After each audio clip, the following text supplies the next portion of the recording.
What's going on YouTube? This is Rob A again, and it's time for my 100th video. How exciting is that? I've done 100 of these things, so obviously I have way too much free time. No. Alright, so the reality is, I want to thank you guys so very much for kind of sticking with me through all this stuff, and so what I'm going to do today is basically my first official review was Liger Zero. So I figured for my 100th video, I'm going to do another Zoid, and it just so happens I just finished Geno Breaker.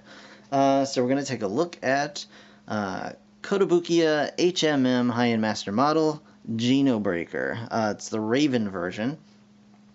So basically it comes with Raven and Shadow, and that's pretty much it. So yeah, for starters, we're going to take a look at the original Geno Breaker here, just so we can have a little comparison.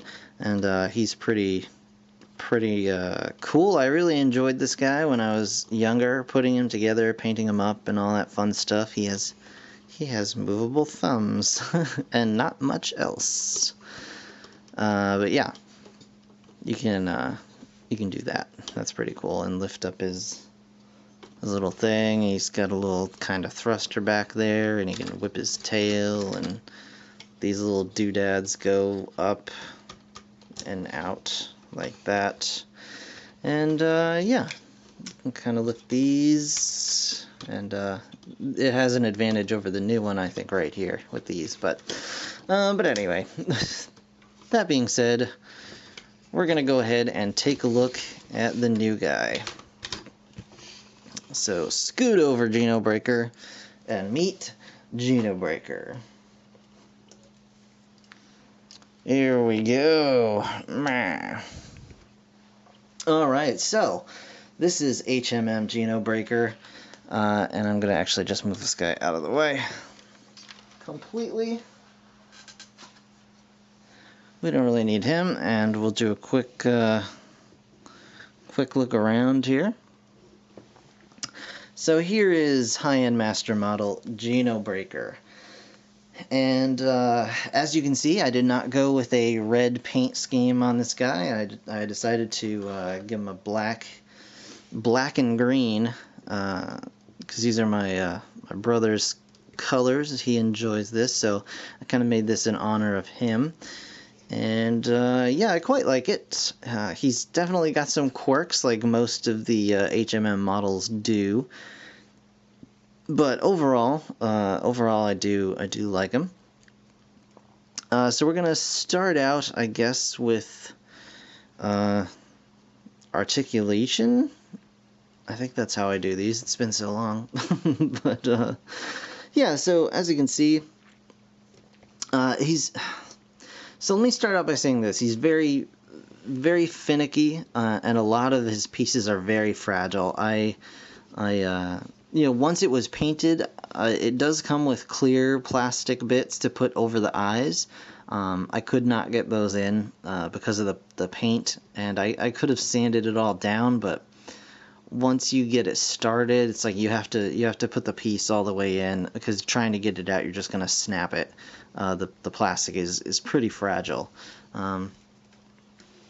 So I did actually end up breaking a little piece of the circuitry bit inside his eye, and yeah, it was just a huge. This project nearly broke me. I have to be perfectly honest. This guy was very troublesome. But you can get a lot of cool stuff going on here. He's got basically all the little fins that you'd expect to move can in fact move for his charged particle attack. So you just kind of lift his head up, get his mouth open, get this thing down if I can. There we go. So he's got the particle cannon going on there, and then the tail, we can kind of get this out of the way here.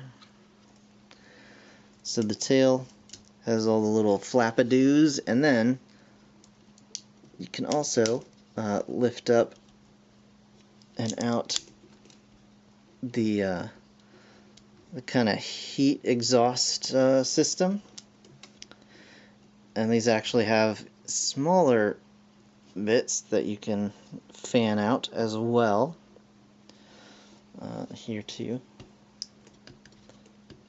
Unfortunately, I mean, it's very detailed, but it's very small, and it's very hard to get your fingers in there and actually spread all this stuff out. So you can see there's two in each, and it goes all the way down like that to the very base of the tail. So yeah, he does have that whole situation going on. He does have the stabilizers, which we'll show you here. He does have the stabilizers, just like that. Very cool piston effect going on there. He's got the, you can open the covers on the back of his legs to show the semi-adjustable thrusters as well.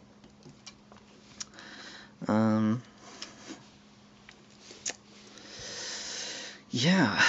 So the main body of this guy, you know, just to make life easier, let's just get that off. Let's just remove that, and I'm going to close this up for now, for good.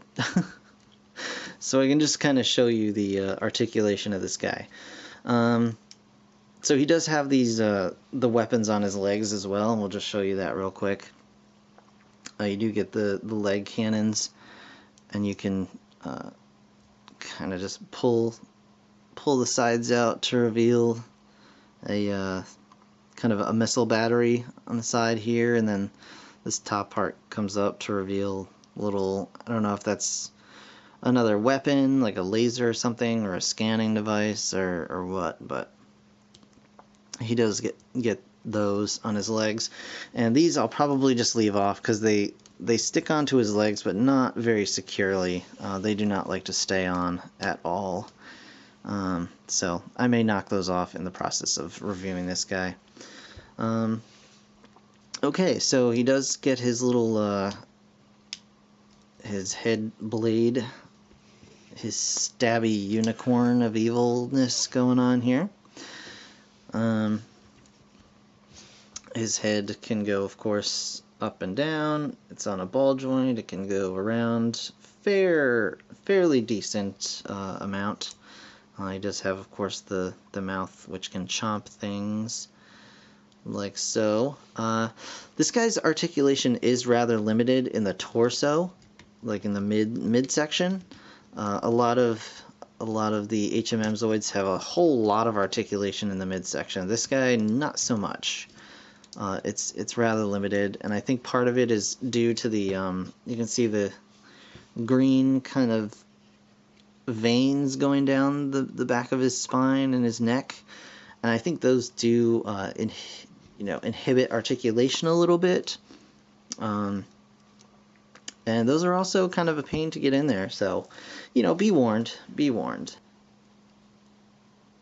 Breaker's tail does have a fair bit of articulation here, and it can go up and it can go down about that much. Go side to side.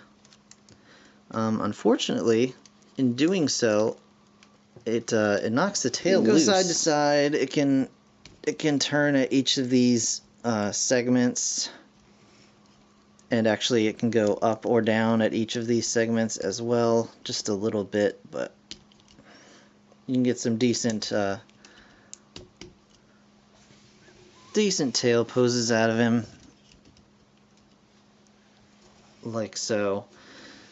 The arms are, of course, on hinge at the shoulder and on ball joints at the shoulder. He can very carefully rotate his arm, and of course up and down. His wrists are ball jointed,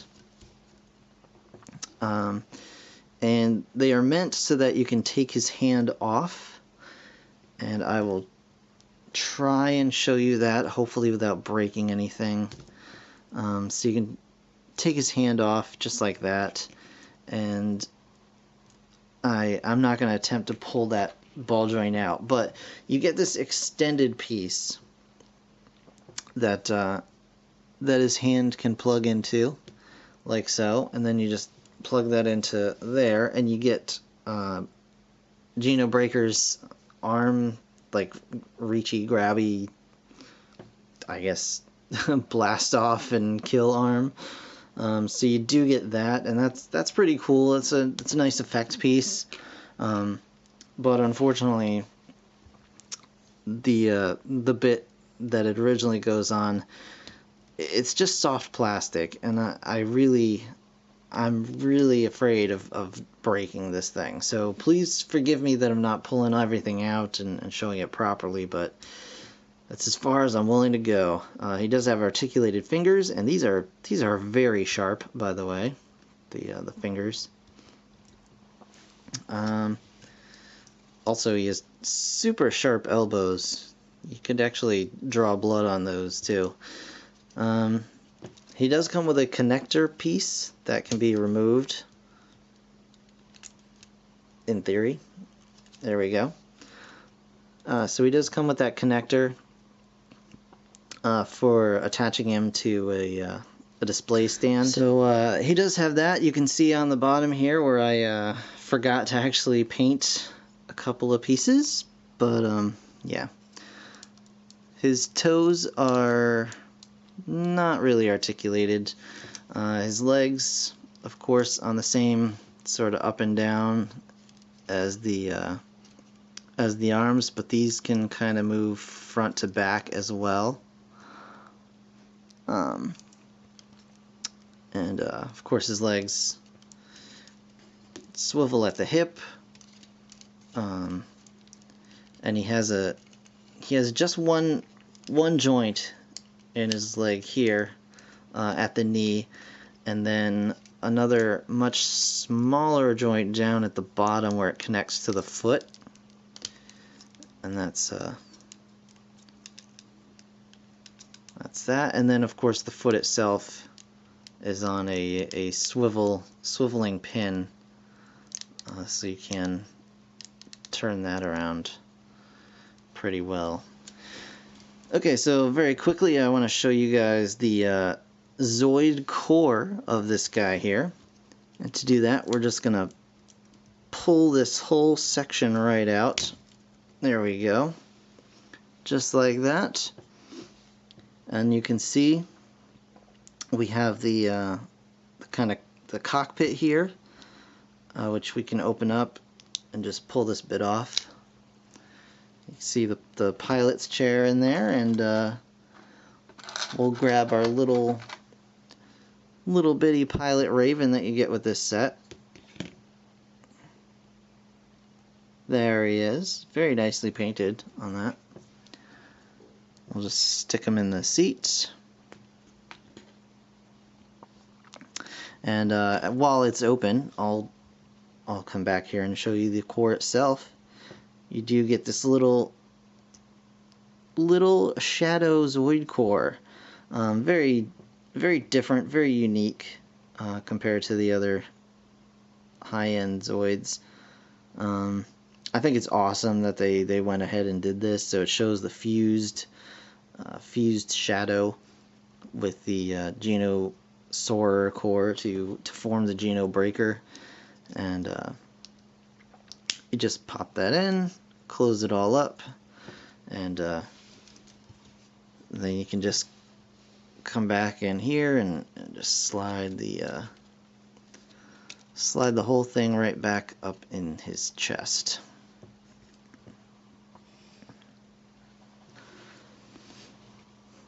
Alright, onto the Breaker Claw unit, and I'm going to show this separated from Geno Breaker while I just show off the articulation, and then we can attach it to him. But of course you get the breaker claws with the swiveling arm here. It's got a joint here and here and here, and it can turn at the base. It can also slide back and forth on this rail, so it can move forward and backward a little bit. Mine is stuck due to paint sticking.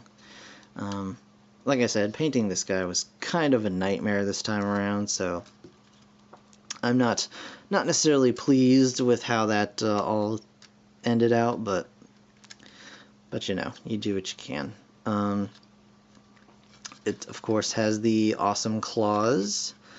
That there's these little clips here that actually hold it very nicely, and it also clips into place right here via this pin. And of course you do get those claws.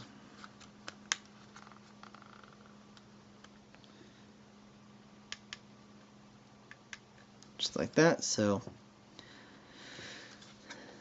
you do get those guys. You also get these bits here, which are all three of these are articulated, the thrusters, so you can position them however you like. Be very careful with these, as the parts that they connect with are super thin and will break very easily, like they did over on this side. So yeah, just be very careful of that.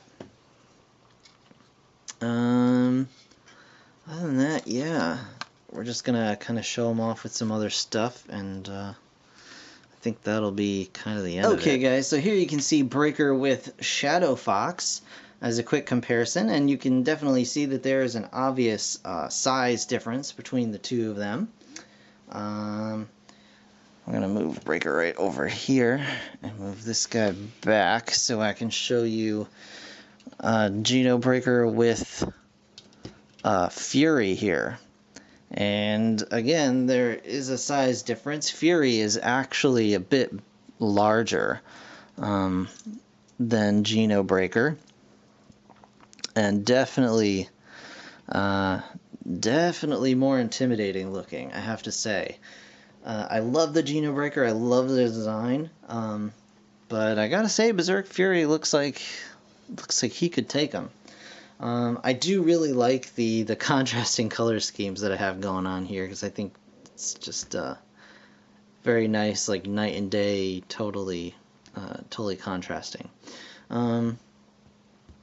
But yeah, we're gonna do another quick look at some other stuff here. Breaker also does come with a standing version of Raven here. Again, very nicely painted. They got all the little lines in there done. Very nice work,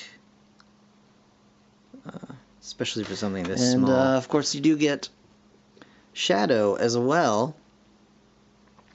And this Shadow is mildly articulated. It has articulated legs, and that's pretty much it. But it's very nice looking, very cute, very cool. And yeah, you do get that as well. So you can see Shadow. Alright guys, so that is the Geno Breaker.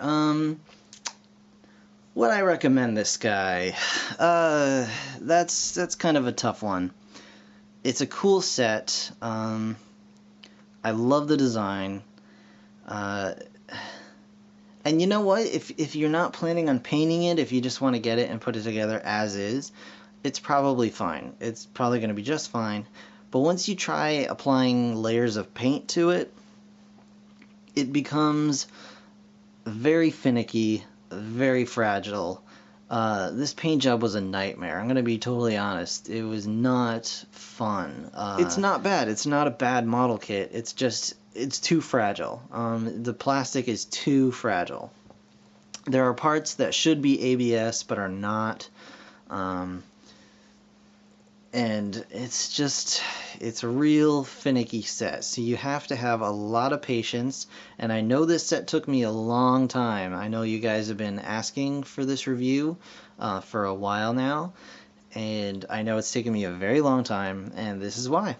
But I would still mildly recommend the kit overall. I think he's cool and powerful and really, really nasty looking. But it's just such a huge pain in the butt to try and paint and put together. So do this one at your own risk, guys. Seriously. Fury had a few finicky parts, but was nothing like this. He's really solid all around. In fact, if I had any complaint about Fury at this point, is that some of his joints have gotten a little loose, but other than that. And Shadow Fox is fantastic. So overall, don't make this your first high-end Master Model Zoid set. Don't do it. If you have a few under your belt and you feel pretty familiar with it and feel comfortable with it, then you can go ahead and get Geno Breaker if you really, if you still really want this particular Zoid. Other than that, yeah, I have a hard time giving it a full recommend. So that's going to do it for my 100th video. I want to thank you guys so much again for sticking with me all this time. And to all my new subscribers, welcome aboard. I'm going to try and keep things interesting and fun for you. And yeah, thank you so much for watching as always. Definitely comment, let me know what you guys think. If you have this kit and you have a different opinion, let me know. Let the viewers know.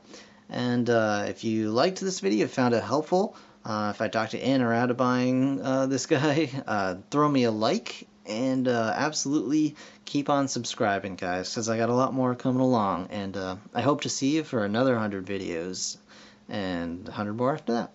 So, thanks so much again. I'll see you guys next time. Bye for now.